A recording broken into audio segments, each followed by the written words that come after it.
Bismillahirrahmanirrahim. Assalamualaikum warahmatullahi wabarakatuh. Selamat datang di video kelompok 3. Anggota kelompok yaitu Widianti, Rasya Ummu Hanifah, Iin Asharin, Arnita, Darul Akram Basri, dan Rohani Nasaruddin. Pada video kali ini membahas materi tentang hidrosefalus. Yang pertama, pengertian hidrosefalus.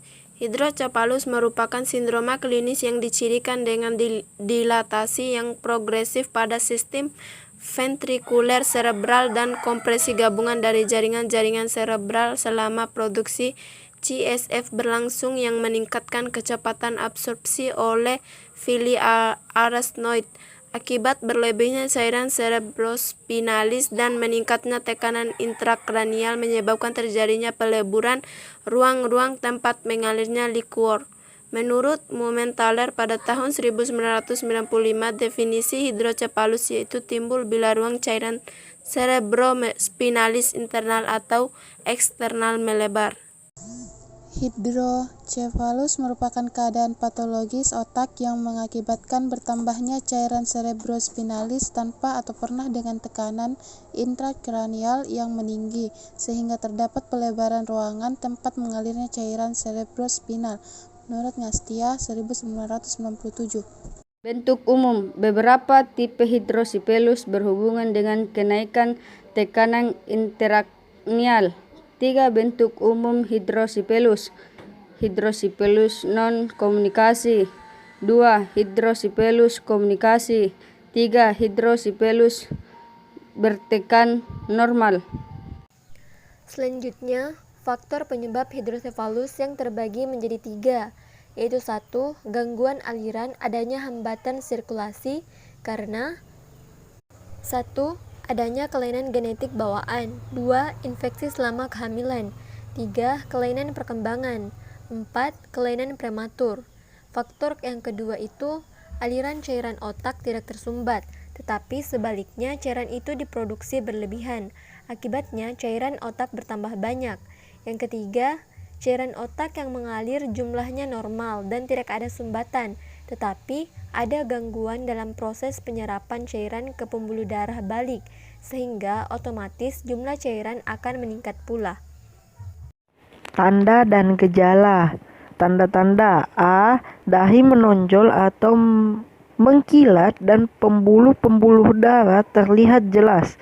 B. Alis mata dan bulu mata ke atas sehingga seolah-olah terlihat di atas iris. C. Bayi tidak dapat melihat ke atas atau disebut juga dengan sunset eyes. D. Bayi sulit mengangkat dan menahan kepala ke atas. Dan E. Dan lain-lain sebagainya. Selanjutnya, hidrosefalus terjadi pada masa neonates, meliputi pembesaran kepala abnormal. Gambaran tetap hidrosefalus kognital dan pada masa bayi, lingkar kepala neonatalnya biasanya adalah 35-40 cm dan pertumbuhan ukuran lingkar kepala terbesar adalah selama tahun pertama kehidupannya. Dan ciri-cirinya adalah 1. Kepala menjadi makin besar dan akan terlihat pada umur 3 tahun. Yang kedua, keterlambatan penutupan fahnantela anterior sehingga fahnantela menjadi tegang keras sedikit tinggi dari permukaan tengkorak. Baik, selanjutnya yaitu hidrosefalus terjadi pada akhir masa anak-anak.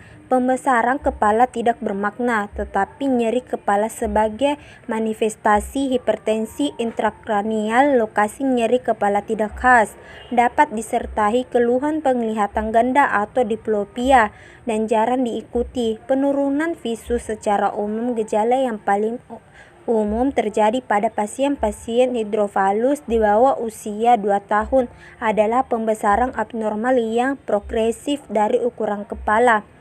Tanda-tanda peningkatan intrakranial: A. Nyeri kepala. B. Muntah. C. Lethargi, lelah, apatis, perubahan personalita. D. Ketegangan dari sutera kranial dapat terlihat pada anak berumur 10 tahun.